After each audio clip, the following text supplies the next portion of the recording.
Hello and welcome to CoralVision's Legislative Review. After 109 days, the Iowa legislature is done and back at home for the 2014 session. Today I'm going to sit down with State Senator Bob Dvorsky and Representative Dave Jacoby. We're going to talk about some of the struggles and achievements of the last 4 months, and we'll also reflect on the outcomes of the session and talk about what issues we should all be following going into the next session. Stay tuned. Senator Dvorsky, thank you so much for sitting down with me today.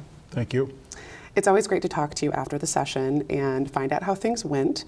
I think one of the things we almost always talk about is how the balance of Democrats and Republicans affected the session. So I'm really curious. I want to start there. Okay. I guess it's kind of the same framework we had last year. Well, the same numbers and that sort of thing. So the Iowa Senate is controlled by the Democrats, 26 Democrats, 24 Republicans. Those two additional people make a big difference. So the Iowa House is controlled by the Republicans, 53 Republicans, 47 Democrats. And those were the numbers last year also.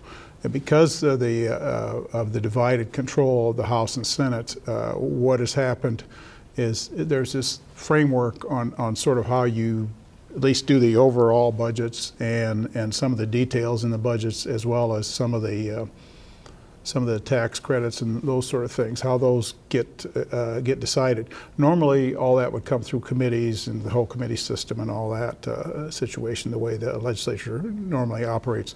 But because of the divided control, what we have is this sort of, lack of a better term, super committee with 3 people from the Senate Democrats and 3 people from the House Republicans that sort of determine some of these big numbers and some of these big issues. And from the House, it was Speaker Craig Paulson, Majority Leader Linda Altmaier, and Chuck Soderberg, who is the Appropriations Chair. From the Senate is our Majority Leader Mike Gronstal, our President Pam Yoakum, and myself as Appropriations Chair in the Iowa Senate. So it's a different situation than I think people are familiar with, but it's worked fairly well the last 2 years, and because of divided control, that's why it's sort of set up that way. So in terms of successes, what is the best thing that happened in this session? What's the best thing that came out of the session? I guess the best thing that came out of the session is we did come up with a budget that we ended up with joint targets. That means the House Republicans and Senate Democrats actually has a joint target, which is the bottom line number of the budget.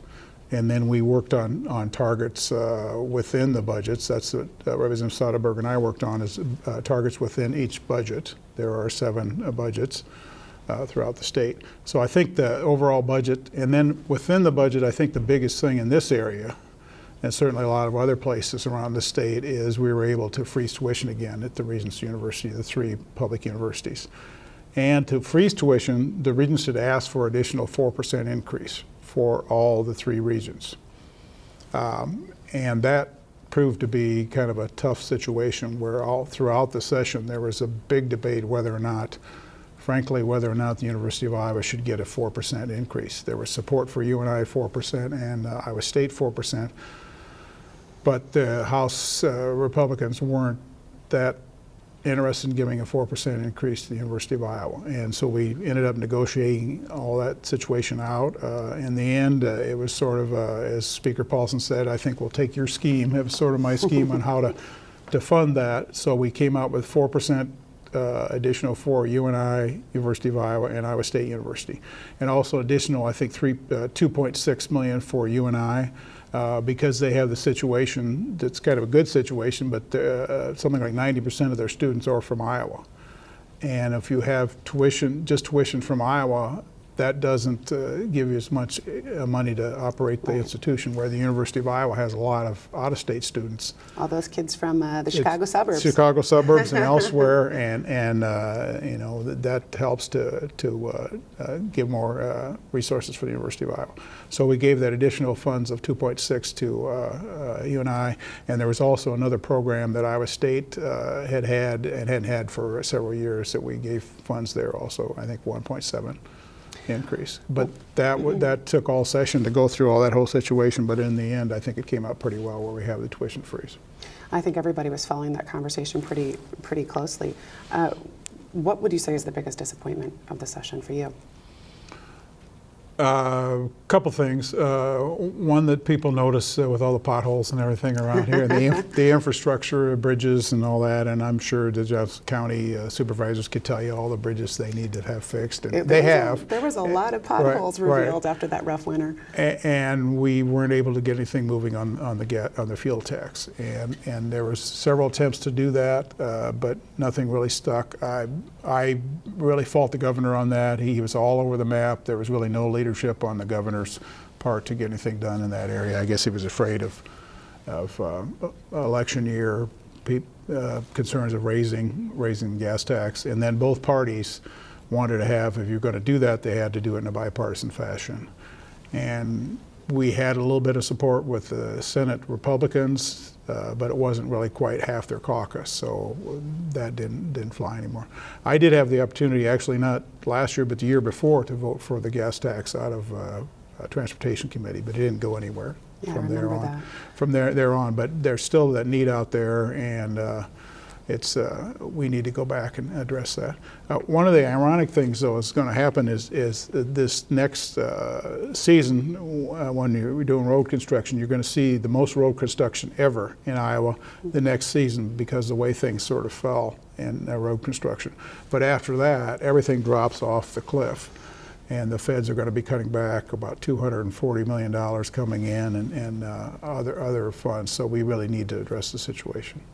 Well, some of these bike advocates that called in with questions for today's show would say, well, let's try to subsidize some biking. What are we going to do about the environment and the impact of vehicles on the road? Did anything happen along those lines? There was a couple things the DOT looked into, and I know it's the Department of Transportation, but they sometimes go back to their old Highway Commission mode, that they don't look at sort of the other alternative ways, and we need to look at more at that sort of situation. The second situation I'm really disappointed in was the allowable growth for the schools. Mm-hmm. That means the additional funds for schools. We have it set at 4% additional funds, or 4% allowable growth for this next school year, but we're required by law in the first 30 days of session to set the allowable growth for the next school year.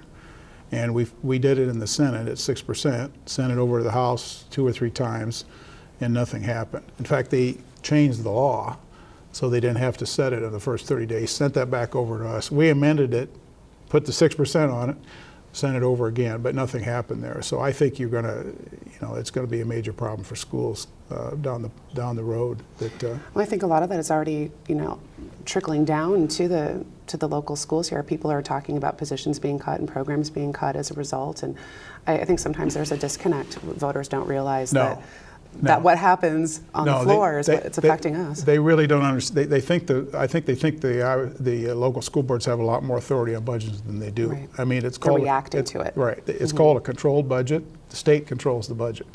I mean, obviously, a school district has to have their budgets approved by the state. We set what the allowable growth is. We set, what the per pupil will be, what the property tax levy will be, all those things.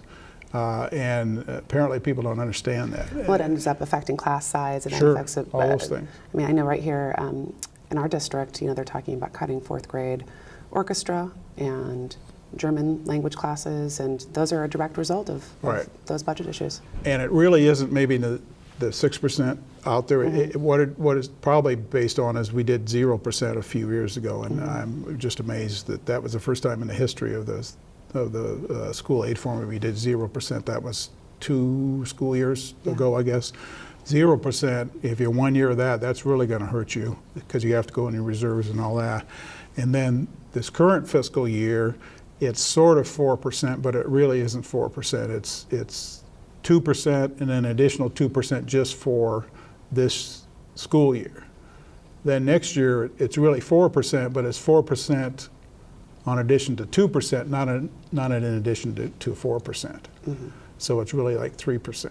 Right. Then that little percentage in there really makes a big difference, and so does the 0%. So because of our inability, and I blame it mostly on the House Republicans, their inability to put allowable growth in the system the last 3 or 4 years, that's what's done it in Iowa City, really. And now we're sort of pointing fingers at other people, but they need to look back and see how that worked. I bet if you looked at all that, you'd see that's where we ran into those problems.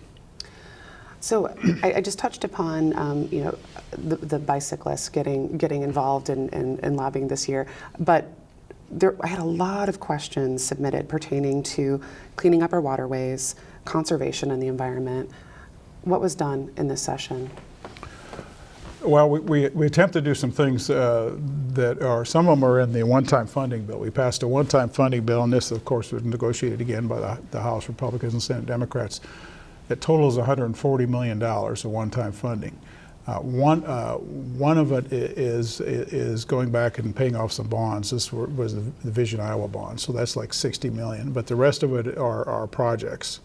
And a couple of those are, you talk about clean water, we have this nutrient management program that's going on, this voluntary program that was really used a lot of the funds last year. And so we have $5 million in one category, $5 million in another that farmers can apply to do conservation practices through this nutrient management program. That's out there. We're also funding the Nutrient Management Research Center. That's it's pretty much housed at Iowa State, but University of Iowa is involved as well as UNI. So we're doing that. The other area we're doing is REAP, Resource Enhancement and Protection Program. This was the 21st anniversary of REAP.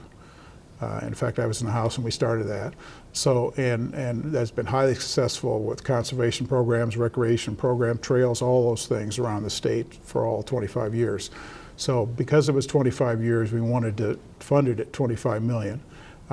When it initially was started, it was supposed to be at $30 million, and we didn't get to that level, so they dropped it down and said it would be, it's a standing appropriation of $20 million now. But we have only reached the 20 once, and we did 18 once. Now we actually have $25 million in 3 different budgets because of the process. 3 different budgets total $25 million. So on the 25th anniversary of REAP, it's going to be $25 million, unless the governor comes in and vetoes any of that. Yeah, so really successful in this area, especially in Johnson County and Lynn County. There's been a lot of projects that have gone through, cities, Coralville, of course, Iowa City, North Liberty, Solon, all sorts of projects there, county conservation projects, soil conservation projects, all sorts of things we've done in the area that REAP has funded. And it's a great program, and they've had the same formula for years that really works. So we're happy to do that. We hope the governor doesn't veto any of it.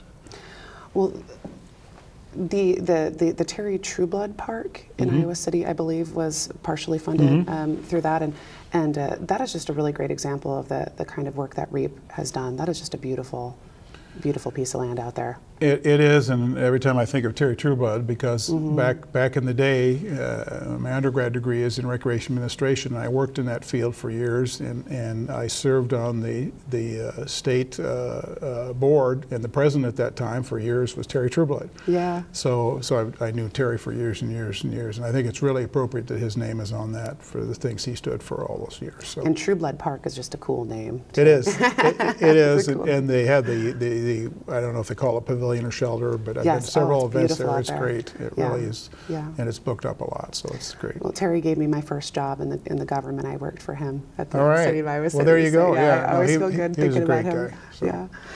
I had a question from Harry in Coralville, and Harry's an advocate for people with disabilities, and he asked why the fuel button at the pump for persons with disabilities did not make it up to the floor. And do you think it has a chance in the future? I thought we were doing better this year on that. I don't know what happened in the end and why it didn't get up there. We started that last year, and it got sort of bogged down, and then they switched to a different person was dealing with it. But I don't know what happened in the end why it shouldn't do that. I mean, a lot of places do that now. Yeah. I think like Quick Trip, or not, Come and Go, and I think maybe some of the other ones, Casey's probably already do that. Yeah. Maybe Hy-Vee. Yeah. So I don't really know why we shouldn't do that. I really don't know why that's not under the ADA, actually. Yeah. So I think that's something we need to work on next year and try and get done. But I think we made some progress, and I thought that was going to go through, but I don't know what happened at the end. Well, it sounds like it's got some legs, maybe. Yeah, hopefully. Well, a lot of issues one of the other issues that I dealt with this year was elder abuse. Yeah. That's becoming a bigger and bigger issue. And we were looking at the history of that. They started talking about that in 1993. Yeah. So we actually got legislation passed this year to move forward on elder abuse, and that was a victory. But if you look at everything, you know, they've had, I don't know how many task forces over all the years to do that. Sometimes these things just take some time. Well, Sean Zerke and Tiffin actually had posed that question about elder abuse, but then she also wondered why the legislature was unable to find funding to support the mandated ADRC and the Aging and Disability Resource Centers in Iowa. She notes that any amount would have supported even at least one full-time equivalent, and this is an area that I know Sean advocates in. She's really concerned about this. Yeah. Well, I think we gave him $600,000 additional. Okay. Yeah, I don't know if she didn't get the last rendition of that or whatever, but it was $500,000 to $600,000 additional to ADRCs, and then a substitute decision maker was another sort of facet of that, and the governor asked for $350,000, and I think we gave him $280,000 some in that area too. That's so a couple full-time equivalents. we have funded those. Yeah. What the other thing the legislation does require is to put these programs in place is to have all the state agencies that are involved with elder abuse, DHS, obviously aging, inspections and appeals, all the different health, all the different agencies are supposed to get together and sort of work out on how you set up a system. And we've had these task force for a long time with citizens. We had several citizens task force. We had a legislative task force. I was on the one last year interim. And they've all sort of said the same thing, but then it never really moves anywhere. So now maybe if we have the state agencies get together and put the burden on them to say, how can this work? Right. And then hopefully they'll get together and come up with recommendations on how to put together a system. That's a lot of cooks in the kitchen. Well, it is, but hopefully that's something we can do. DHS really was sort of timid this last year to get involved, and now finally near the end they're more involved, so they need to be involved. So. Well, let's talk about Senate File 2311. And Governor Branstad just signed into law on May 2nd. And this law is going to crack down on human trafficking, especially of younger children, and increase protections for victims of sexual exploitation. I know that you had a really nice picture on your website of that bill being signed with a law student named Matt Blake and your clerk Libby Crimmings. Can you talk about how people like Matt and Libby work with you to help make things like that happen, because you really credited them with doing some research and helping to move that forward? Sure. And I don't remember if I talked about this last year. I may have talked about this last year also, that I was involved in human trafficking bill. 2 or 3 years ago, I was at a national NCSL legislative conference in DC, and they had people from the Polaris Project, which is a nationwide nonprofit dealing with human trafficking. And a lot of focus lands on this area of the country because I-80 because is I-80 and 35. It's a real conduit for it. Really is. Mira Savano, who's an actress, she was there, and she's involved sort of as a spokesperson for it. So we got information about that, and we weren't able to do anything last year, but this year we did get a bill together. As a result of a lot of the research done by Matt Blake, who was my Drake law intern, did a lot of research in that area, as well as our good staff person, Kathy Engel. Kathy Engel has a Iowa City tie. As you drive over by the University of Iowa on Hawkins Drive, Max Hawkins was a longtime lobbyist for the University of Iowa. That's her dad, or was her dad. Wow. So she grew up in Iowa City. So she's certainly able to relate to what goes on here, and did a lot of work on looking at the research on human trafficking. And then we met with the Attorney General's office and the advocates and a number of other people to talk about human trafficking and how that works. We also had testimony from a local person here, Lieutenant Kevin Kinney, who's in the Sheriff's Department, and he actually was involved in some federal prosecution of a human trafficking ring. A big sting, right? Right, big sting. And the ring was actually in Cosgrove, Iowa. I mean, that tells you what's going on with this. Yeah. Kevin, by the way, is running for the Senate. Is he? He's running for the Iowa Senate and Senate District 39. I saw the Kinney name on a sign, but I didn't realize it was Senate District 39, which is currently held by Senator Griner, who is retiring. So Lieutenant Kinney is running for that seat and out there. But the work he's done in human trafficking is just amazing. And they have a task force at the state level that's been involved in that with the AG's office as well as public safety and all that. And there's a lot of groups around the state that are working on it. And I think what we did strengthens human trafficking laws, but that's another one where we'll have to come back and do more things with it. There's more and more things being found out about this. This is really, this situation in Nigeria. Oh, yeah. I mean, it's possible that they have taken some of those girls and shipped them off somewhere else to be sex slaves or part of the human trafficking situation. That's absolutely been threatened, and and they say that people go right out to Coral Ridge Mall to try to recruit young girls. I mean, I think this issue probably, and this is just my opinion and does not represent this station, but I wonder sometimes if it kind of flew under the radar for a while because people just didn't want to believe it was happening here. No, I don't think they did. And they were afraid if they talked about it, then it was real. And now finally we're talking about it, and there's legislation passing. And there's an article I read the other day about the idea of child prostitute. There really is no such thing as a child prostitute. No. I mean, no one wants to go into that. That's not what they do. They're abducted or something happens to them. You can't prosecute a child. They haven't entered into it willingly. Right. Right. But so that's been the problem, and they're victimized again when they get into the criminal justice system. So we hope we change some of the laws in Iowa to allow DHS to get involved in there, and children in need of assistance and that sort of thing, and not prosecuting them. But it's still going to take more time, and we'll have to put more resources in this also for training of police officers, prosecutors, everyone else in the system. And they're finding the amounts of money spent on it is just amazing. I mean, and how much the pimps make on these things, it's obscene. So anyway, but we'll continue to work on that. Well, that's a great triumph. It was very good. We had a bill signing ceremony with the governor, and Matt was there. And Libby Crimmins was my clerk this session, and she helped set up the meetings and serves as the committee clerk for appropriations, and really tries to make me look good, which is a tough job. So, but I also had a University of Iowa practicum student in the law school also, and she was involved in the elder abuse thing and did some good research in elder abuse. So I'm going to switch subjects a little bit here, but Sure. How did you feel about the e-cigarette legislation that came through and the outcome of that legislation?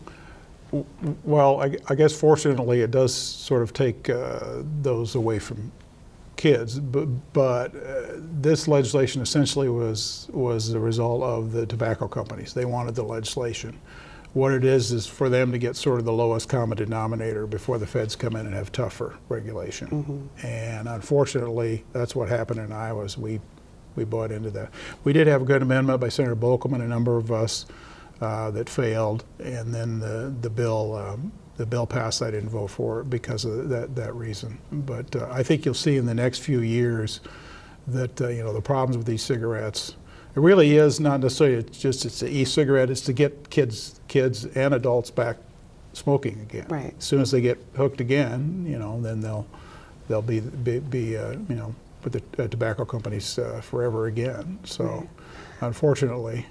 Yeah, folks are fooling themselves. They don't think there's addictive properties in this. Yeah, and if the good Professor Squire tells me that this is a problem, I know it's a problem. So he's probably the preeminent scientist in Iowa that understands these things. So. Yeah.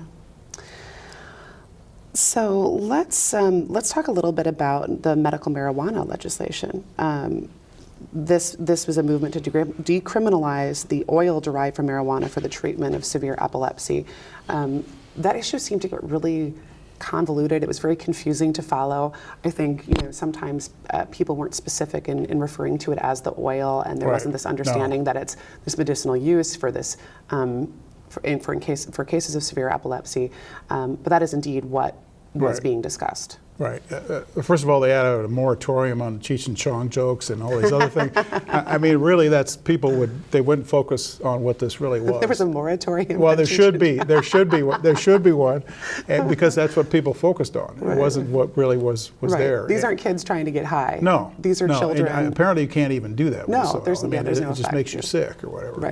Type of thing. So, but Senator Bolcom I have to really give him credit. He really stuck with this. Did a lot of educational things. Brought people in. in, brought a gentleman in from New Mexico where they did some legislation there.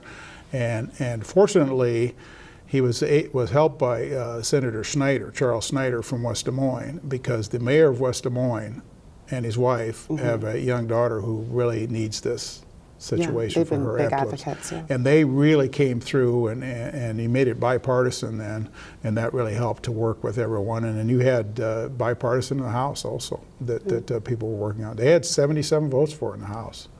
And it really does show how people can make a difference, where you had all these committed parents out there really lobbying, lobby for these things. I actually got a handwritten note thanking me for voting for that.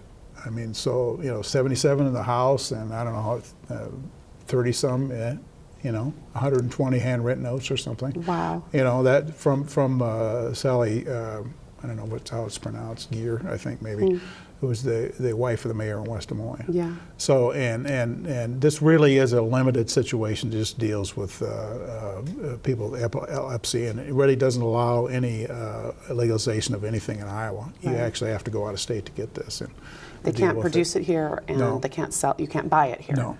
Right. And the governor hasn't decided whether he'll sign it or not. Oh, it still hasn't. Yeah, he's still.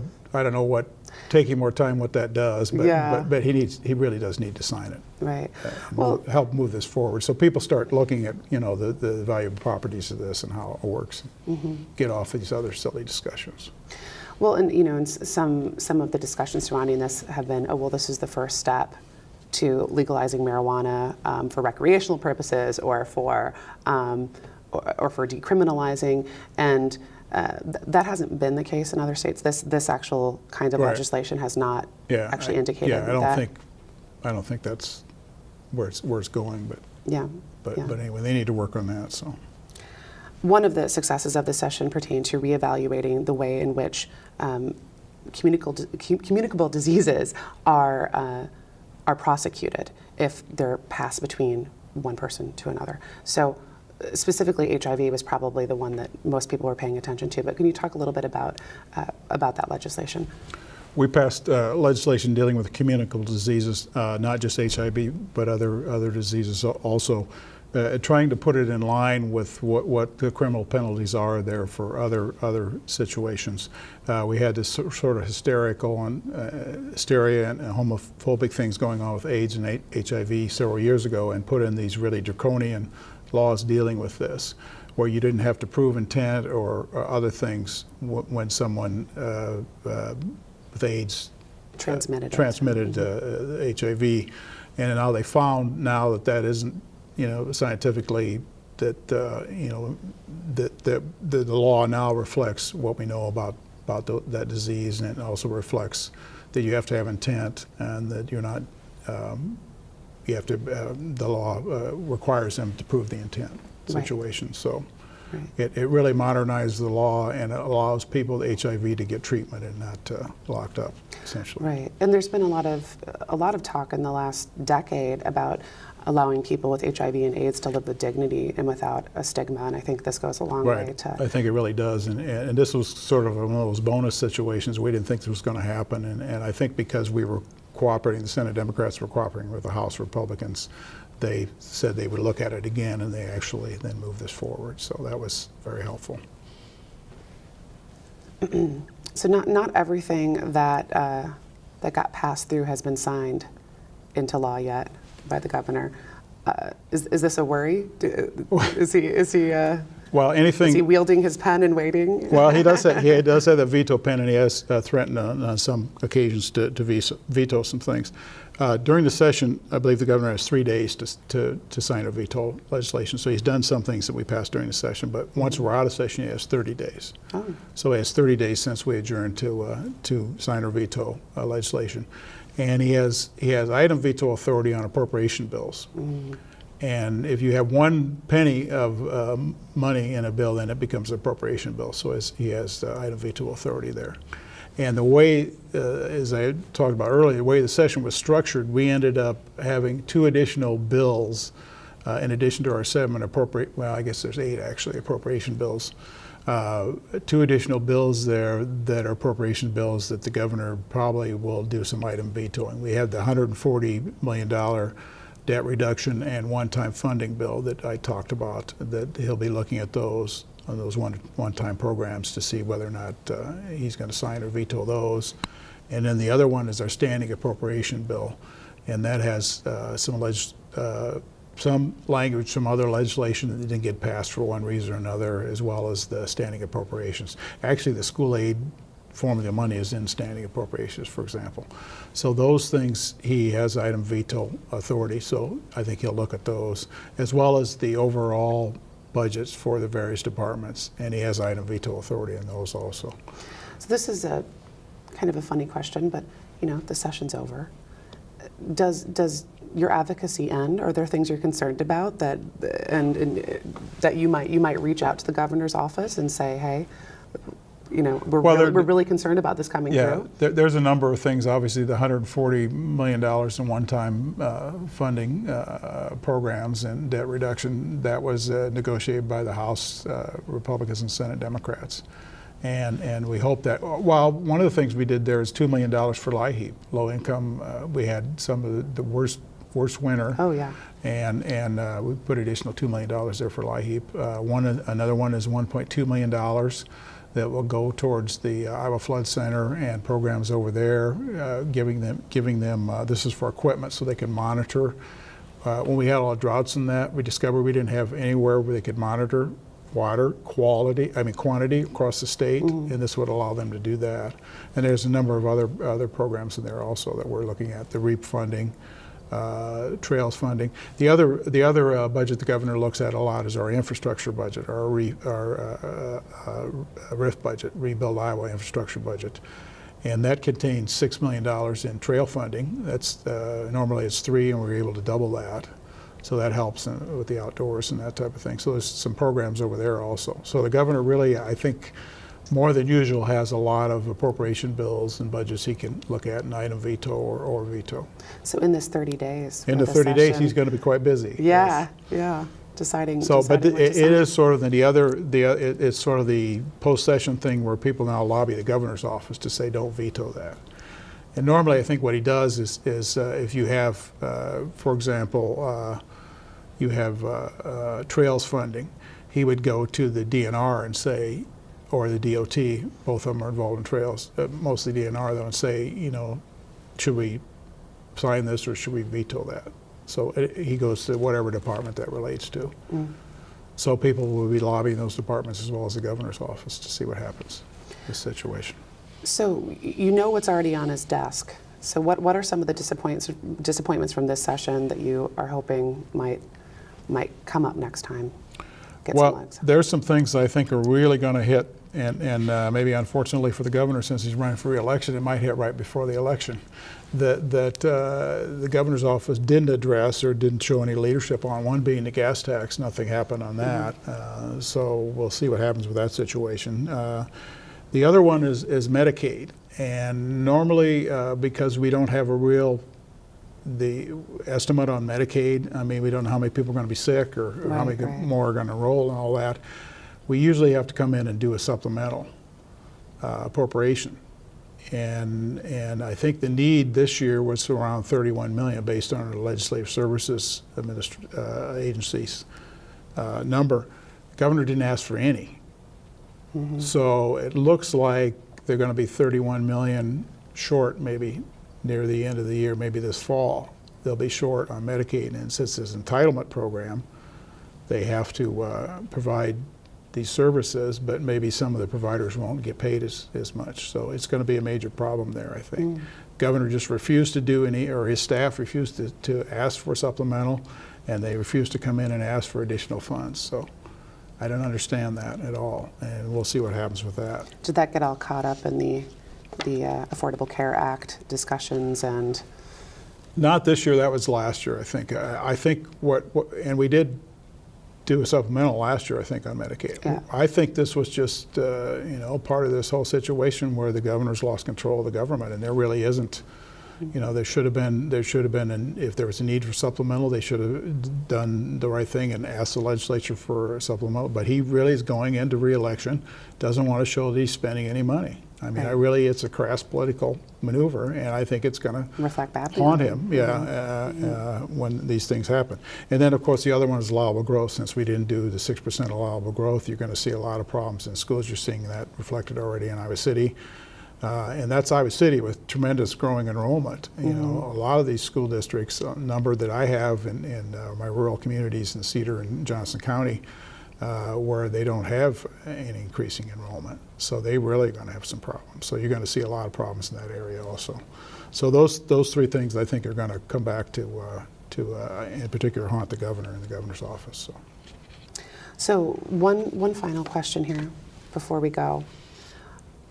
What do you think is going to be, what do you think are going to be the big issues in the next session? I know you mentioned a few, but. Right.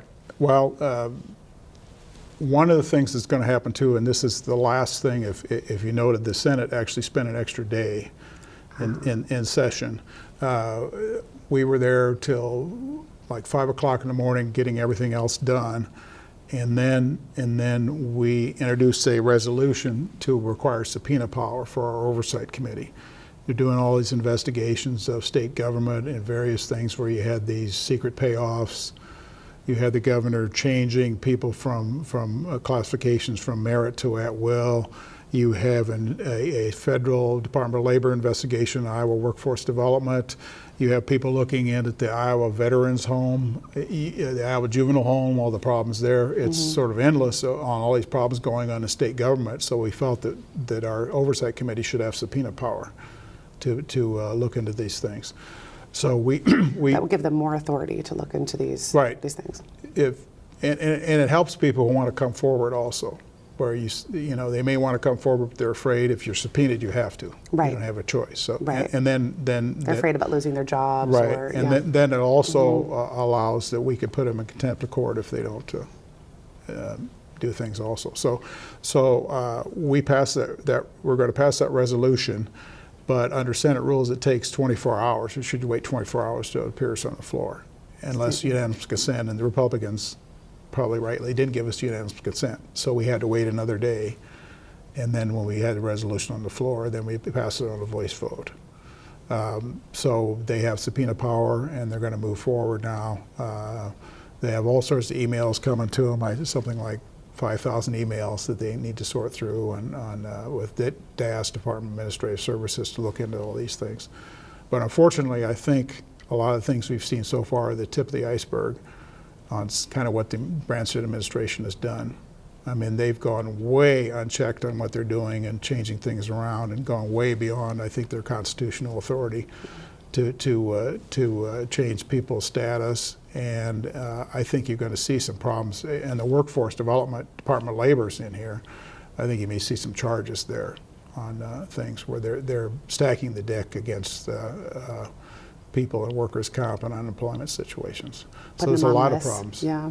And the blacklist, and it's sort of on and on. So we really were obligated as part of our constitutional oath to pass the subpoena power. So you'll see a lot of things coming into sounds like it might be a pretty dramatic session coming up here. It will. So all this is going to go on this summer and this fall, and then you have the election. And you know, the governor's office, governor, lieutenant governor up, as well as the statewide offices, and congressional. There's no congressional seats and the Senate seat, as well as the Iowa Senate and Iowa House. So there'll be lots of elections. And here, you know, we have primaries, so lots of opportunities for people to vote. Lots of opportunities for people to vote, and that's one of the reasons we do this show, is we want people to stay informed. We want to help them to understand how our government works and how it affects their lives. So thank you so much for sitting down with me today. Thank you. And taking the time to explain some of this to our viewers. Thank you. It seems like every year things are more complex and more complicated. Where you have to take 20 minutes to set up the premise of what you're doing. But anyway, thank you for doing this. Yeah, thank you so much for sitting down with me today. And thank you for tuning in. I'll be back with State Representative Dave Jacoby and our next part of the show. Thanks so much for watching.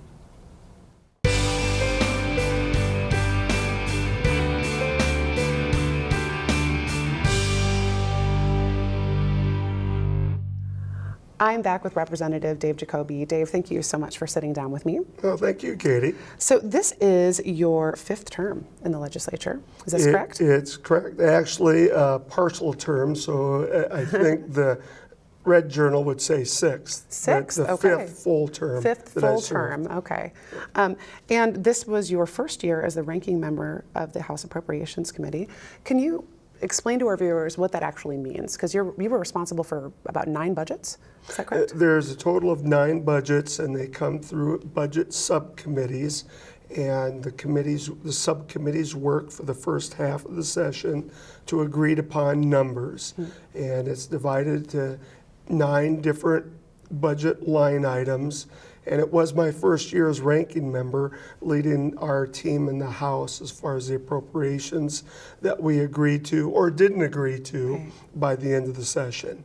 So just to help people further understand, is this something that happens where there's someone from the Democratic Party and someone from the Republican Party that are doing this, or is it because of your rank and the stature of your party that's your job?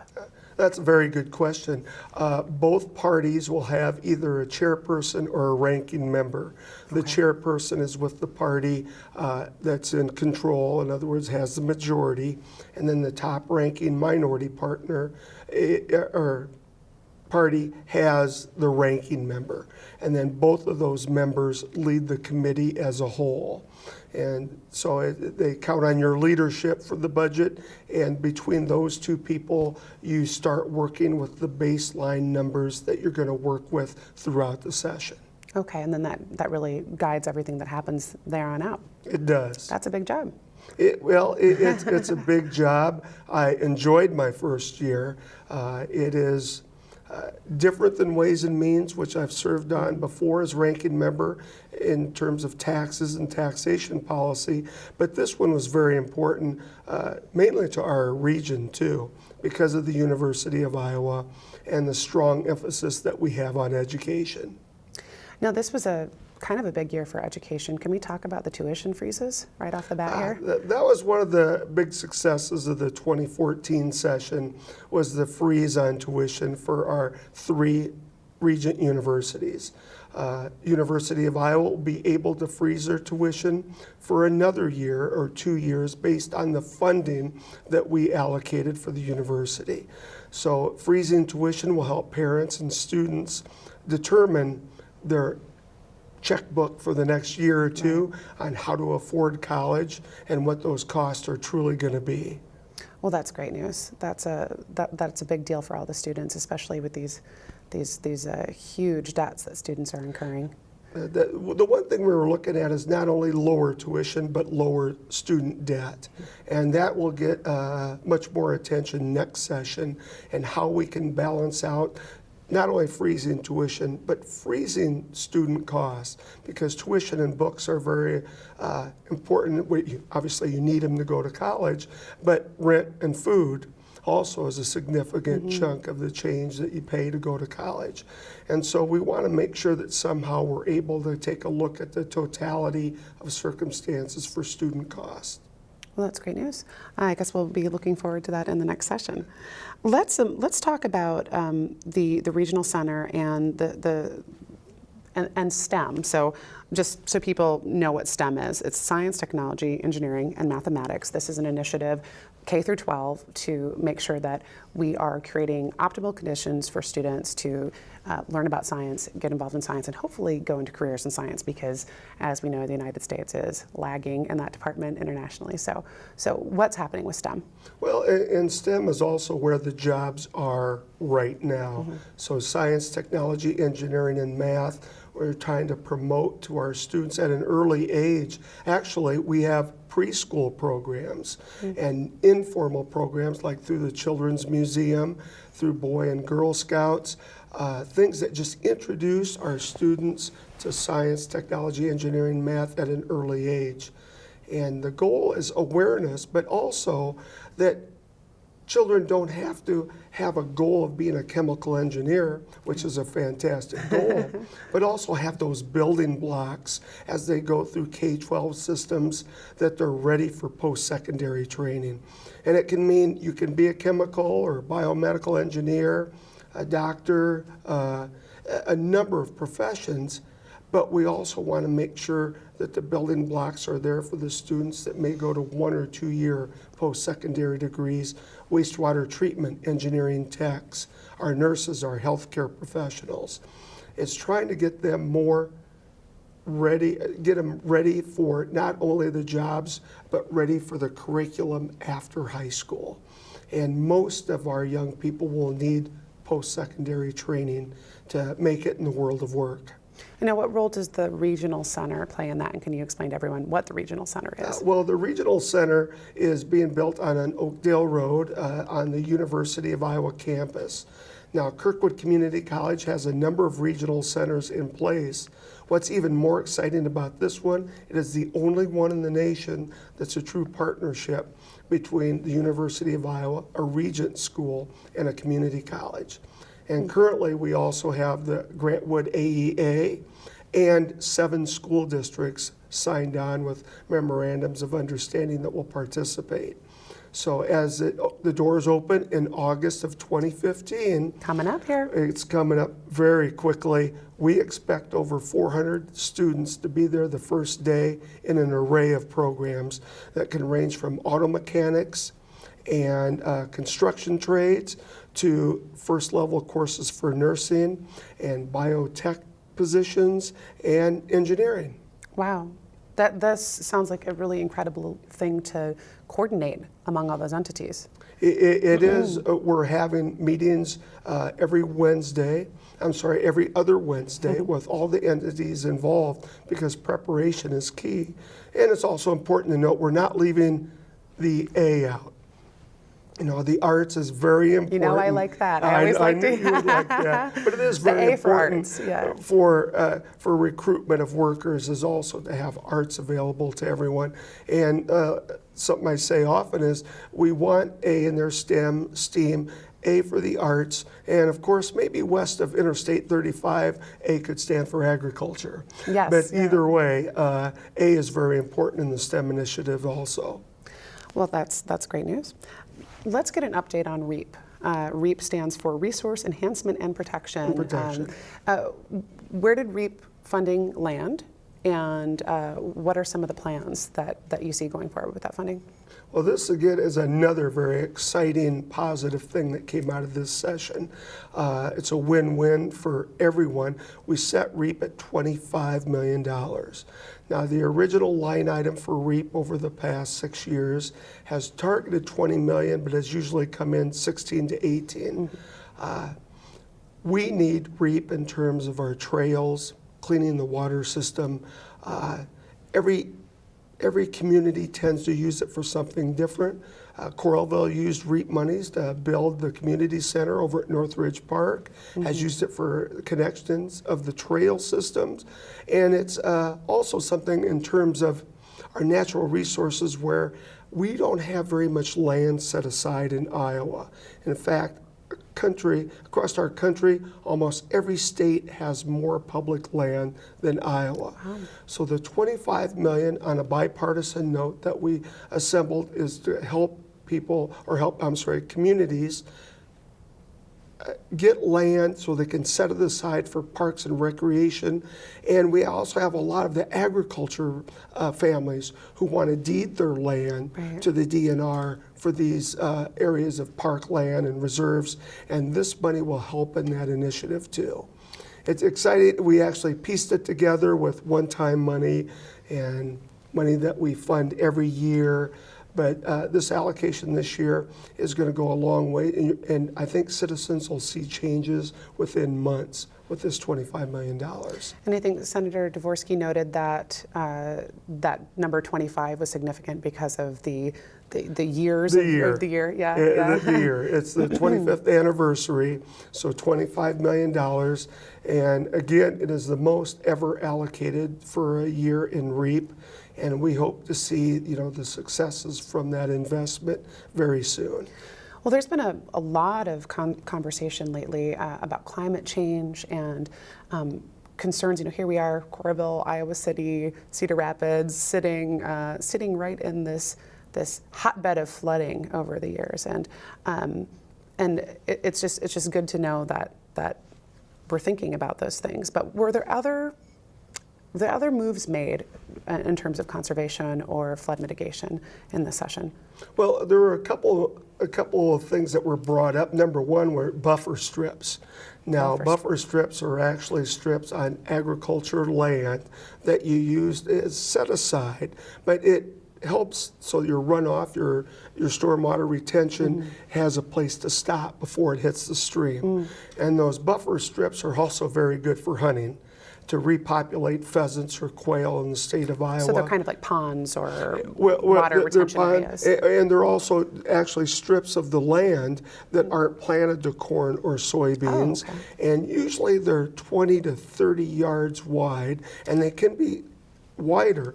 We tried to set aside money to help offset ag costs to the family farmers in Iowa, but we weren't able to get that through this year. It was an initiative that was supported by both Democrats and Republicans, and it was supported by many people in agriculture, but we just weren't able to get it through in time. And hunters and pheasants and the people who are hunters and concerned about set aside land for our birds in the state of Iowa, because the numbers are way down. Oh, yeah. And they're way down for a number of reasons. There's less habitat, and last winter was very harsh Oh, yeah. on repopulation for our state birds. The birds were starving by the time that winter broke. I mean, they really were. That was Starving and no place to go. no place to go. Yeah. Wow. That was a rough winter. It was rough on people, but it was very rough on wildlife. state birds and wildlife.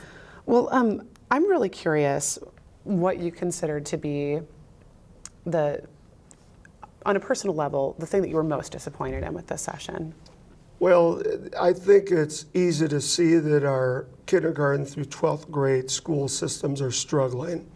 And locally, you see the struggle and how they're going to allocate resources for teachers, where students should go to school, how many students should be in each classroom. And that was mainly because we did not set allowable growth, the amount the state invest in each student in the state of Iowa for the year 2016, for the fiscal year 2016. So administrators and teachers are struggling right now because they cannot plan ahead. So we're seeing that struggle right now with the school board. We see it at both Weston City High and at Clear Creek Amana, the struggle about if and when the third new high school would be built. You're also seeing the fact that a lot of teachers don't know where they're going to be next year.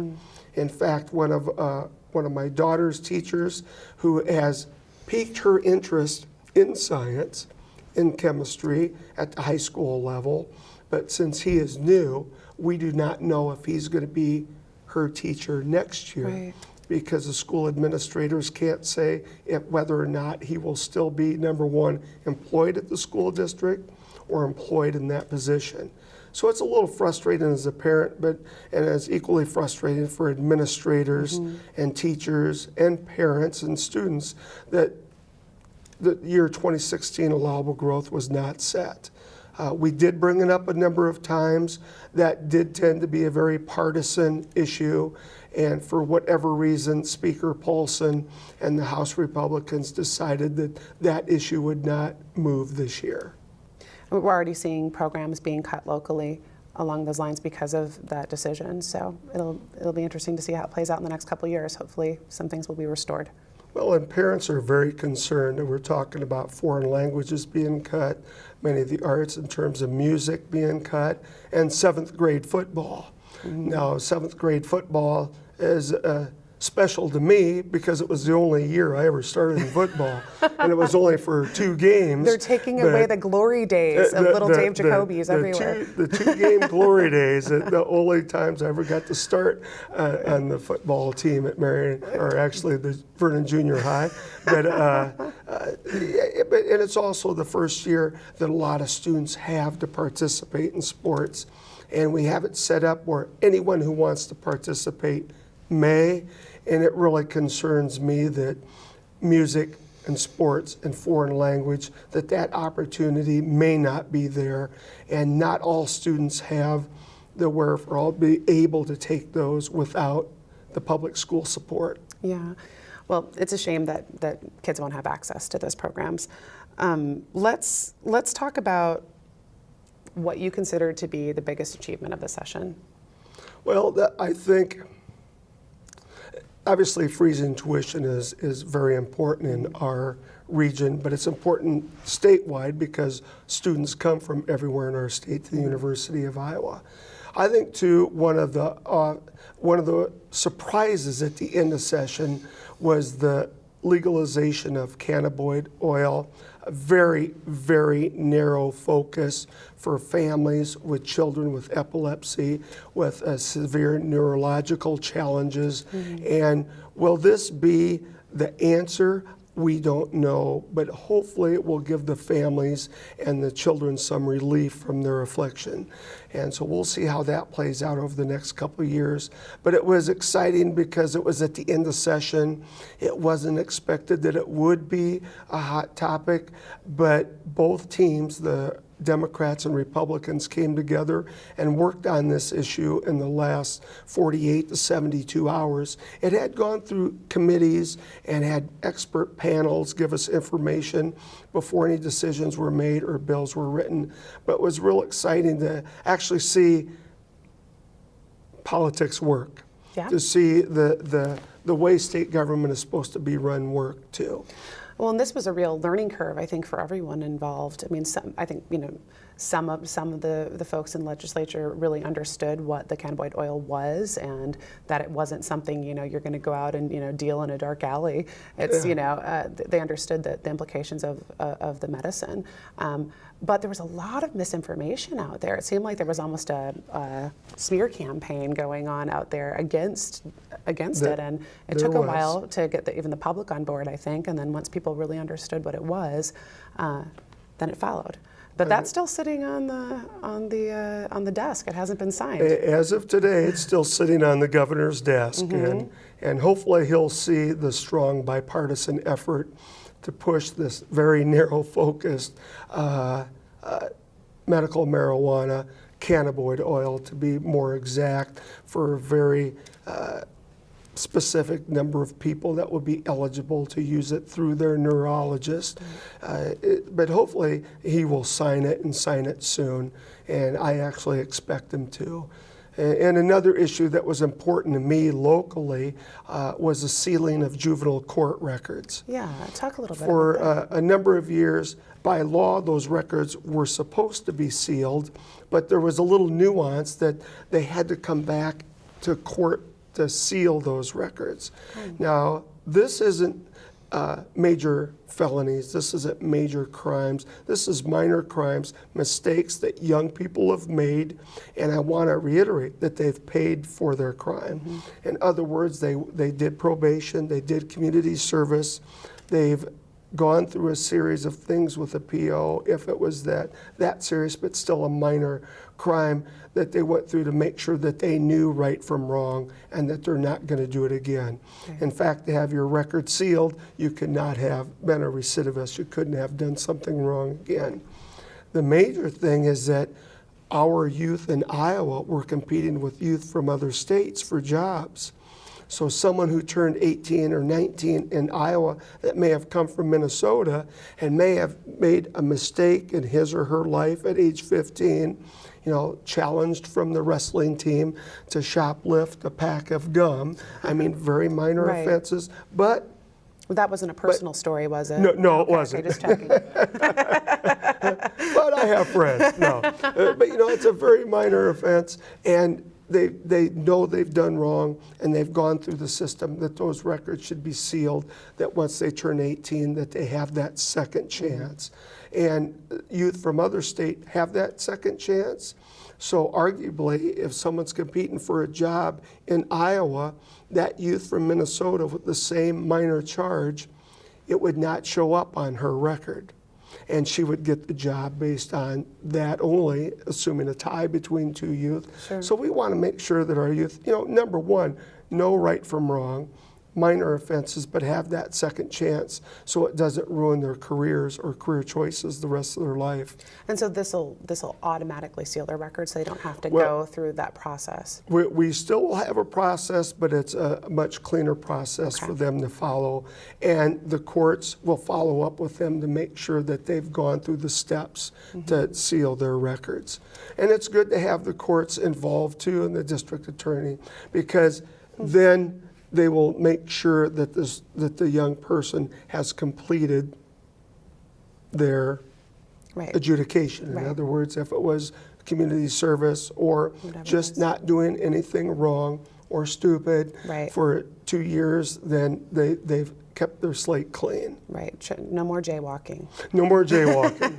Yeah. And most of it is minor offenses, or all of it is minor offenses. But you know, it's interesting because this was championed by my wife, you know, as director of the county social services, that we do this.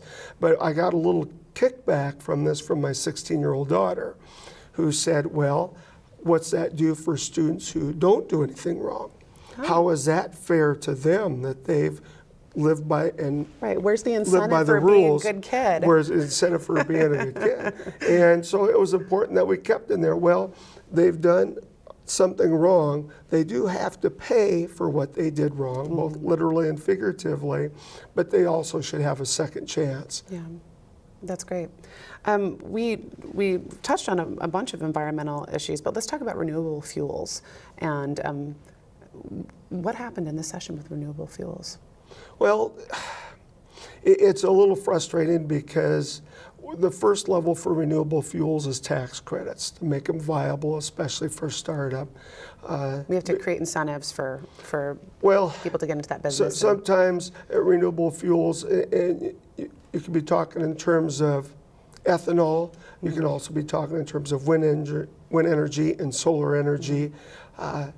There's been a push to drop all tax credits for renewable fuels, and there's also a push to say we're not going to be involved with them at any level.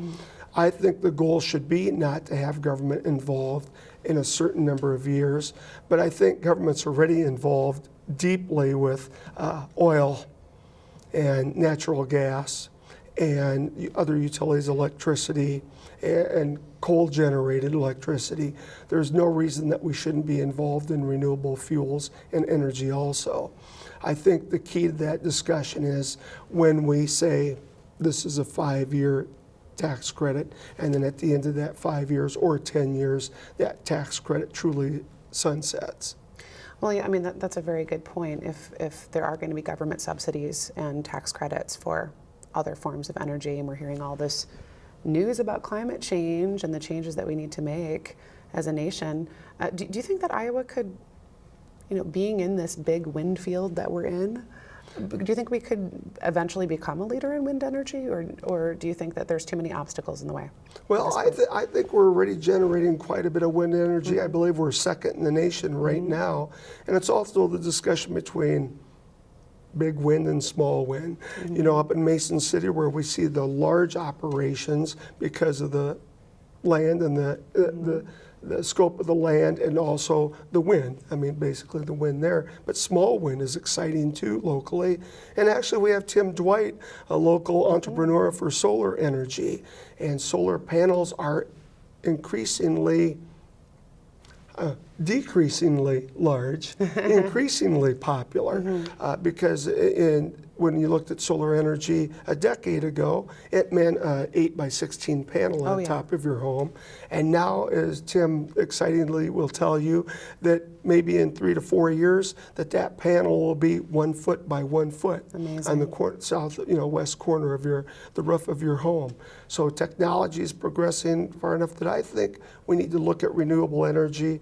And also, even if there's an abundance of the fossil fuels, it does not mean that we need to deplete that energy source. You know, sometime in the future, it'd be nice if the fossil fuels were the backup in case they're needed, and clean renewable energy was number one.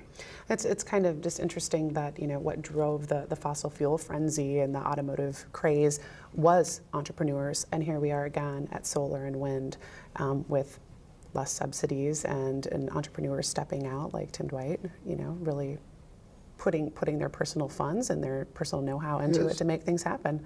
Yeah, So, he's personally invested. yeah. And that's exciting to see. And I will say, when he visits the Capitol, he excludes a lot of energy. I think, frankly, sitting next to Tim Dwight, you could burn calories just watching him, because he's so full of energy and He might need excitement to when wear he talks like about a solar. solar-powered suit or something. Yeah. We should start measuring his energy output and see what he's doing. Let's see here. We haven't talked about the veterans benefits, and I know that was something you wanted to cover today. Well, this is the General Assembly was my first time of being on the Veterans Committee, and I happen to come from a family that's a large number served in the military.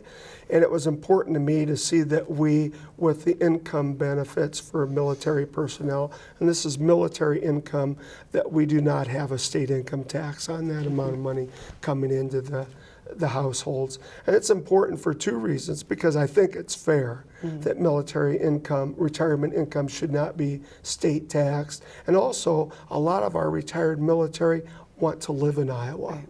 In fact, this simple thing will encourage people to move back to Iowa. And I know for a fact one of my uncles is looking at moving back to Iowa because he wants to be here. That wouldn't be the only reason, but on a tight budget, it certainly helps. Am I correct that this was a pretty bipartisan issue? was- Right? I mean, I heard it the was- governor talking about it a lot. And, yeah. It was very bipartisan. We took a look at the funding streams, or how we would make sure that it was offset, and everyone worked together to make sure that would happen. There was a lot of conversations about roads and bridges and all of the repairs that need to happen. I mean, the pothole situation is one thing, but the outdated bridges is a whole nother. We don't want to end up like Minnesota with our bridges collapsing. So how serious is this, and what was done to help fix this problem? Well, our infrastructure in Iowa, especially our roads and bridges, is crumbling. And the road use tax fund, which is generated by the taxes we all pay for our car registration, and also by the gas tax that's already in place, fund our roads and bridges, but nowhere to the need that we need it right now. And I don't think anyone will argue that our roads need some work. How many times have people had to take their vehicles in to get alignment? I know the Jacoby household has had all 3 vehicles aligned in the last 6 weeks. And the bridges, you know, we're hearing from our engineers that we're at a tipping point, if you will, that some of the bridges are not usable, some of the bridges are closed, and travelers have to be rerouted. I think we're going to have to get to the core of how we fund our roads and bridges. This year we were successful in one-time money of about $138 million to go towards roads and bridges, but we need sustainable funding sources. And it was suggested a gas tax. The governor punted on that initiative in terms of 1 cent per year for the next 10 years. And then a hybrid plan was suggested, which was, in all honesty, quite goofy. It would mean you would not raise the gas tax, but you would raise the cost to wholesalers, who in turn would raise The prices to the price consumer. per gallon Right. too. But you know, there's 2 things. We need to look at a sustainable source of revenue to keep our roads and bridges up to par. But also we have to look at our road use tax fund. Because personally, I think too many of our dollars that we generate here in eastern Iowa are going for roads and bridges in western rural Iowa. And by saying that, it's obvious I will never run for governor. But in western Iowa, the roads that don't see near the use that we see in eastern Iowa. And so we do have Highway 20 that goes, you know, that's a very nice 4-lane highway, but the use of Highway 20 is so much less than we see Interstate 380 or Interstate 80 or Highway 965, which in our region is the road that I see most in need of repair and expansion. And it's very dangerous. There's been loss of life on Highway 965, and as development occurs from Iowa City, Coralville, North Liberty, and north to Swisher, I think we'll have to address that in particular. But 965 is not a high priority highway because of the road use tax fund formula. So I think urban areas need to capture some more of those dollars that urban areas actually generate. So we need to change that formula so that 47 cents out of the dollar that we all pay here doesn't go to Western Iowa, that maybe 75 cents of the dollar that we generate of the taxes we pay stays local. Have it be more reflective of the population base. And the population, both where people are traveling and where people are paying. Yeah. There's something that came to the floor this time that didn't go anywhere, and it was an opportunity for people to, I believe, make a donation at the point of sale when they were buying gas that would benefit people with disabilities. We have a question from Harry, and I posed this to Senator Dvorsky as well, but I'm curious where you stand on it. Do you think that this has any legs in the future? Well, I think it does. I think it's important when people with disabilities have challenges to fill up their tank. There's a couple of things we can do. Now, some suppliers, some retail have buttons where you can push and someone will come out and help you with putting gas in your vehicle. But there's also a push to build pumps that are lower. And so people with disabilities can pump their own gas too. And I think, Hy-Vee and some other institutions are putting some of these lower pumps into place and having them available for people. So I think it's going to be a combination of two things. The private sector saying there is a need, but also at the state level saying, hey, you're going to have at least either the button to push to help people fill up their vehicles, or as you change out your pumps, because they do have a lifespan to them, then change them out and make sure you have the low-rise pumps that give people accessibility to putting gas into their vehicles. Yeah, it sounds like there was a little more energy towards as they get replaced, that's less of an expense for the person owning and operating that gas station, but yeah, sounds it's a considerable expense. We've always had an underground storage tank fund, and that fund is meant for when you replace your underground storage tanks, that helps clean up the ground around it.